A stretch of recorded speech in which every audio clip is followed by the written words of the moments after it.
What's up, tribe? How you guys doing? Go ahead and hit that subscribe button, and I hope you like this video. This is Love and Marriage Huntsville, Season 3, Episode 15. So, actually, I guess it is Season 3, Episode 15. So, we open up this episode with Maurice and with Kimmy. They are at a open lot that they just bought, and they get to talking about building this house, right? And it seems like they're like bonding. They sharing the vision. They see this and they see that. They see how this is supposed to happen. They see how that's supposed to happen. And so it seemed like they were like on the same page, they had a vision. Kimmy was like, I want to have the driveway here, and I want to do this here, and I want to do that here. And then, Maurice is like, oh, yeah, that sounds good. Oh, that's good. Well, I guess we could put the spec house here. And Kimmy was like, spec house? She said, wait a minute. This isn't where we're building our dream house? He said, no, I want way more than 1 acre of land. She said, well, then what the? She said, well, then why am I even here? Because if this is a piece of land you bought to build on, I don't need to be here for that. And he was like, well, that's what, I feel like this is your next, this is the next step in your real estate journey. You've been flipping houses, but now it's time for you to build from the ground up. Buy a piece of land and build from the ground up. He says, I got Martell doing this, and I got Marceau doing that, and I'm going to get Uncle Jerome to do this, and I'm going to do this and do that, and then it's all yours. And she said, wait a minute. First of all, the fact that this whole time I thought we bought this piece of land for us to build a house, and you had a totally different vision is a problem.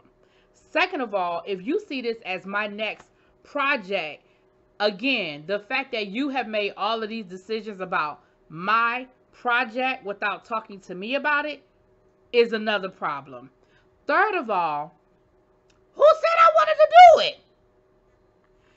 And I'm sitting here listening to them, and I'm like, now y'all know that I love me some Kimmy and Maurice. They my favorite couple on this show. But in my mind, I'm thinking, what the hell do y'all talk about at night?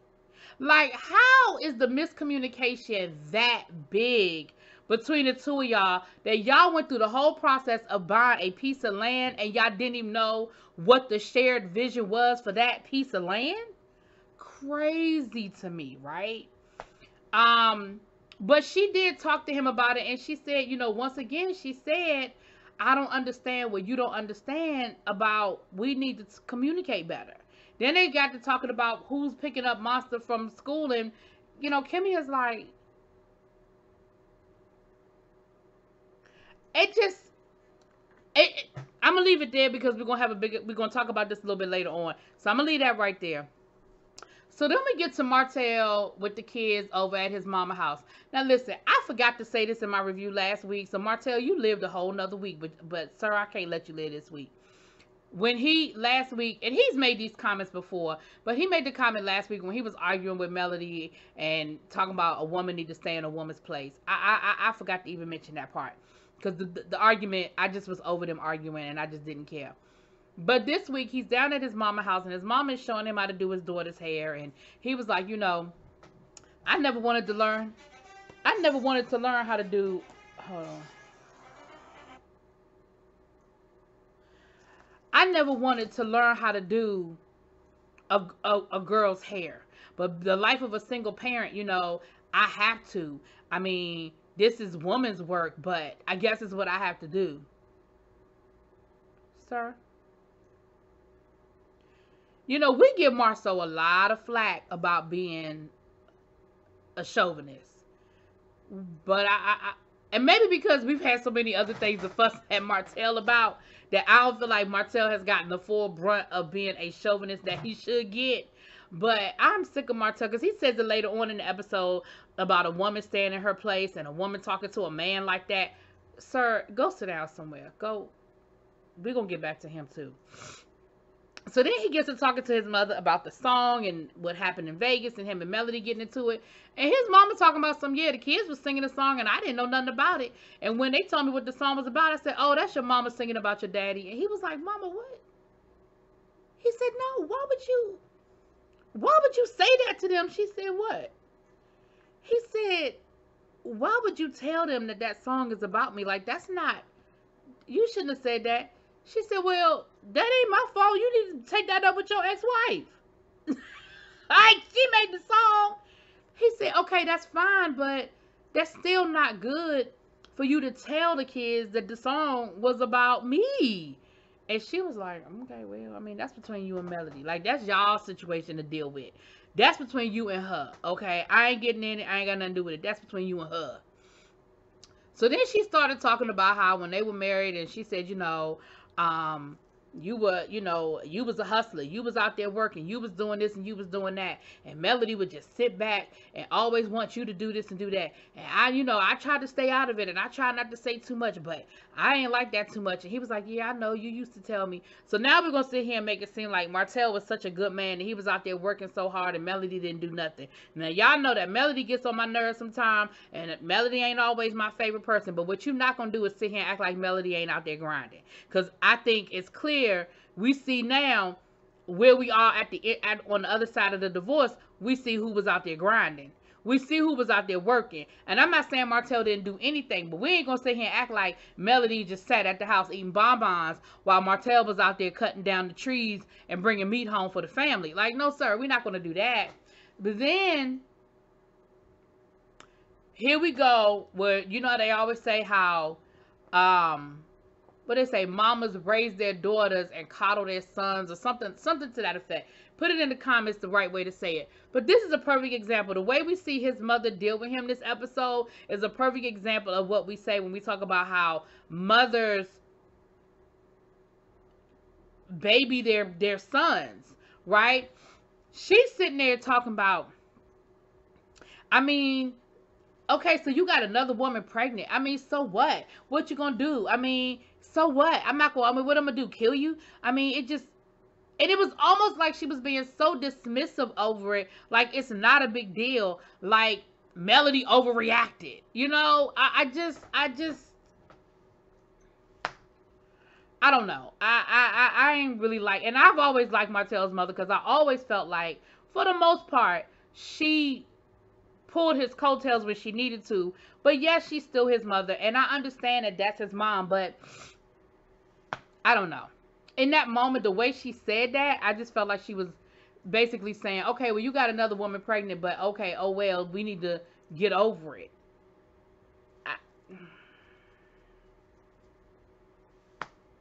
Anyway. So then we see Martell and Maurice meet down at Maurice's office. They're going to meet with the doctor. Oh shoot, y'all know who I'm talking about. The doctor, the only doctor that's in Huntsville. Somebody in my comments, I think took what I said the wrong way. But what I'm saying is, I know there are 5,000 other doctors in Huntsville, but they keep using this man. Now, I ain't saying he ain't good at his job, and I even like him a little bit. But I can say a little bit. I like him. But it's just funny how he is the one-stop shop for everything mental health on Love and Marriage Huntsville. He the marriage counselor. He the singles counselor. He the depression like he got it. You need it. He got it. So the guys decide that they're going to meet down to Maurice's spot to talk to the doctor. And they have the doctor come into Maurice's place rather than going to his office.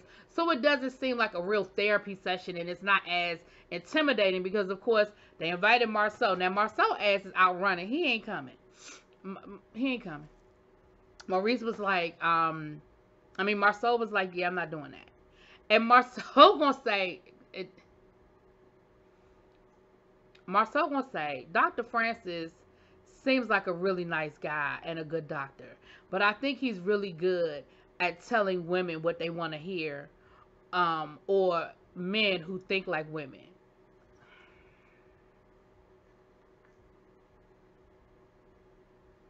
Marceau.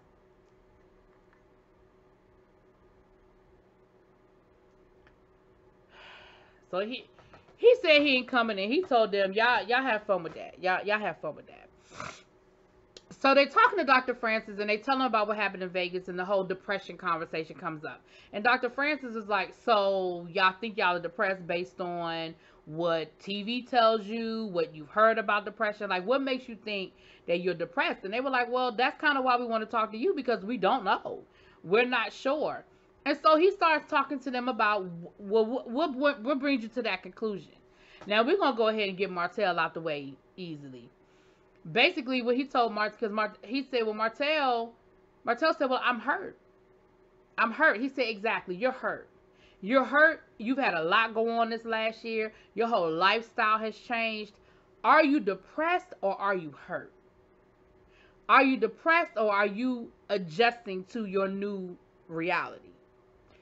And I don't feel sorry for Martell. And the reason why I don't feel sorry for Martell is because Melody let you live for a long time.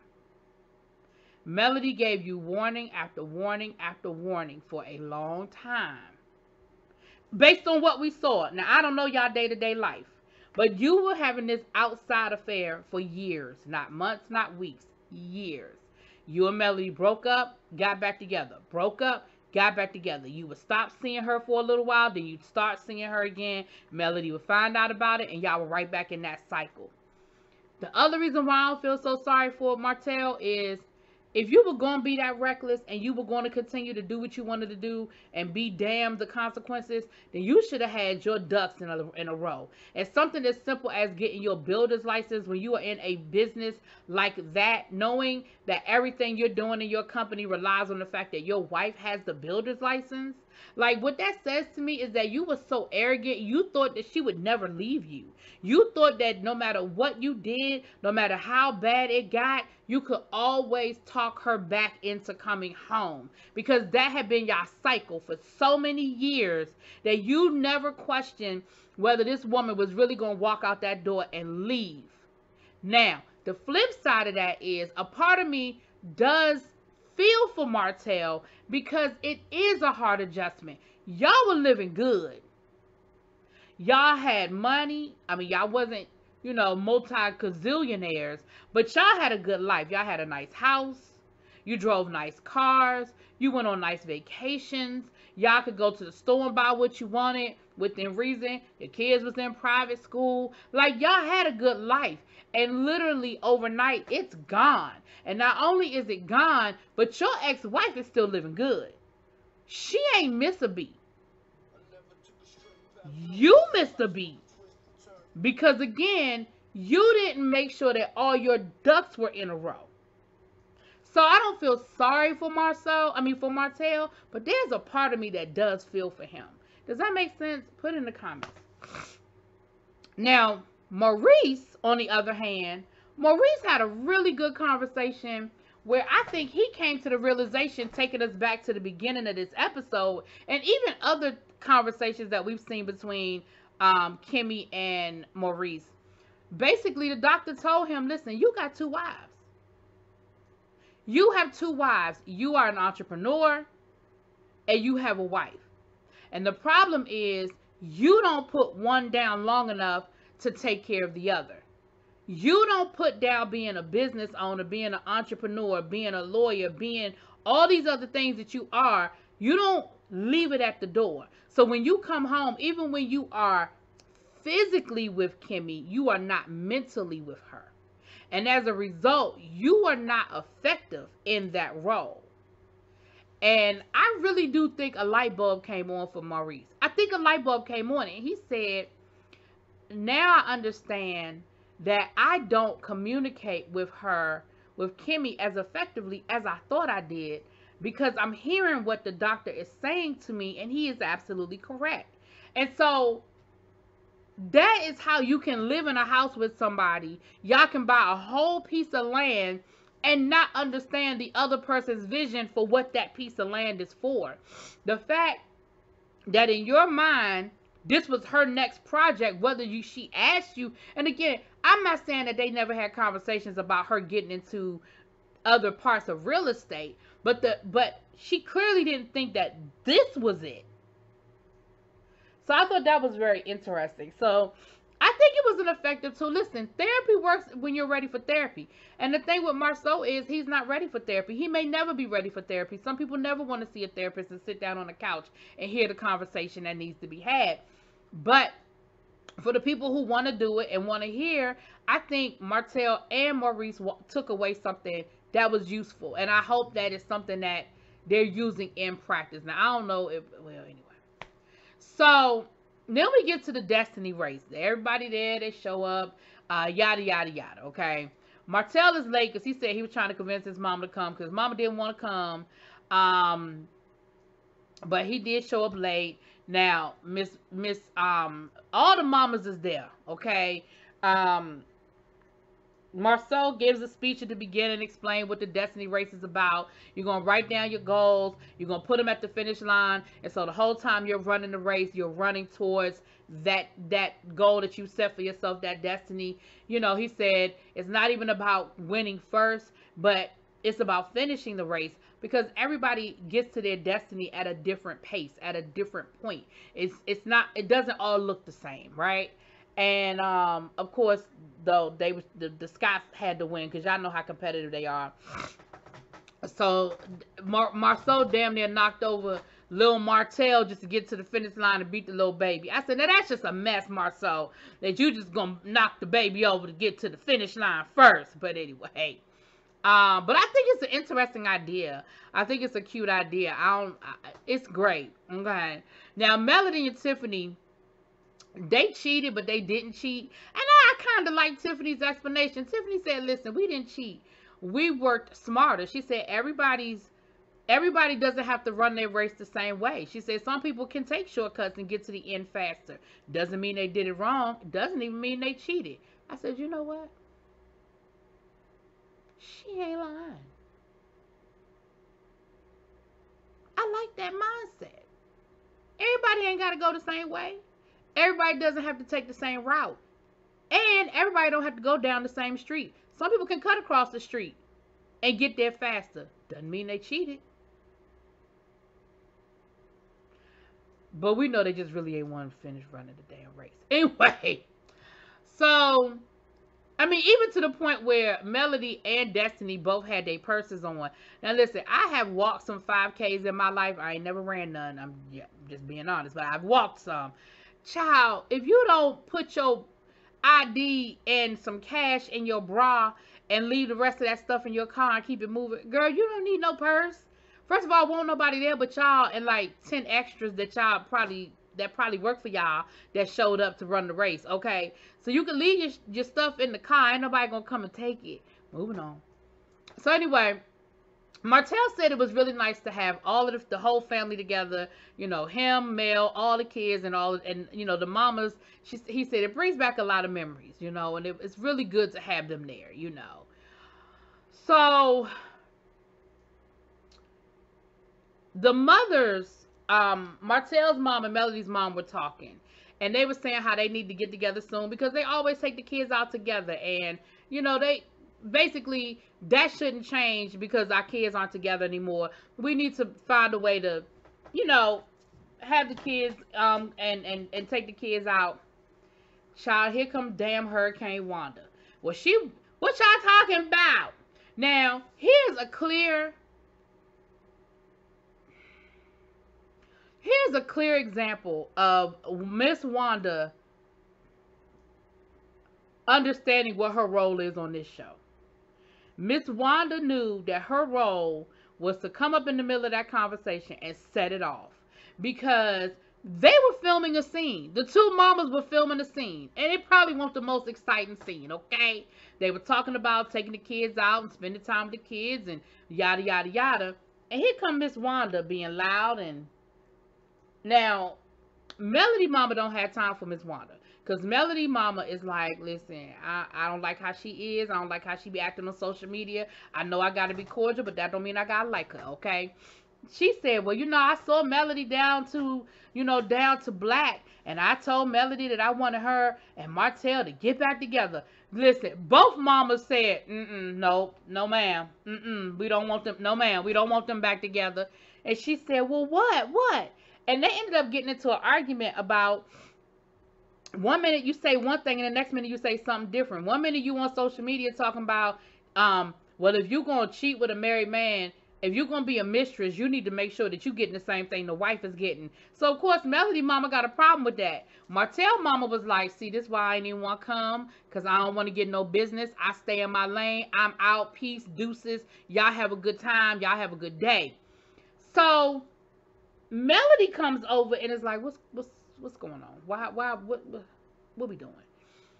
And Melody mama done called Miss Wanda ghetto. Miss Wanda said, I don't know what what she say ghetto is, what ghetto is. She wasn't even saying ghetto the way I say. I ain't gonna say she's saying it wrong. I might be saying it wrong all my life, but I know I remember saying ghetto. That it's always been ghetto. Now ghetto. I don't know. Ghetto, ghetto, whatever she was saying.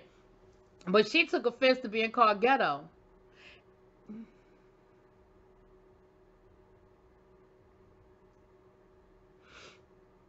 So Melody, and to Melody's credit, she was trying to calm the situation down. She wasn't getting loud. She wasn't being rude to Miss Wanda, to her credit. So then here come Tisha coming over, and Tisha immediately starts talking about, well, you've done some things too, talking to Melody's mom. Tisha, you ain't even know what had been said. You don't know what your mama had said. You don't know what had, like, you literally walked in and immediately started defending your mama. And not only defending your mama, but now you want to tell Melody's mom, well, you said some things too. And you're a bully on social media too. And you do this and you do that. See, that's the problem. You always want to defend your mom instead of what you should have done at the beginning is what you ended up doing, which she ended up pulling her mom away and saying, we need to have a conversation one-on-one. Let me talk to my mama over here for a minute. That's what you should have done. But you want to defend, always want to defend your mama as if you know your mama ain't over there setting that whole thing off and acting a damn fool with Melody's mom. And again, to Melody's credit, she didn't do that. She didn't automatically assume that my mama is right and your mother is wrong. She just tried to get to the bottom of it and resolve it and de-escalate the situation. Tisha tried to touch Melody's mama. Melody's mama was like, don't put your hands on me. I said, oh shit, oh. But for you to come up there and just immediately try to put her in the middle, like she did what you, like you don't even know what your mama said or did. So then she gonna pull her mama aside, and her mama talking about beating up Melody mama and beating up Kimmy. And Tisha is like, mama, you gotta stop.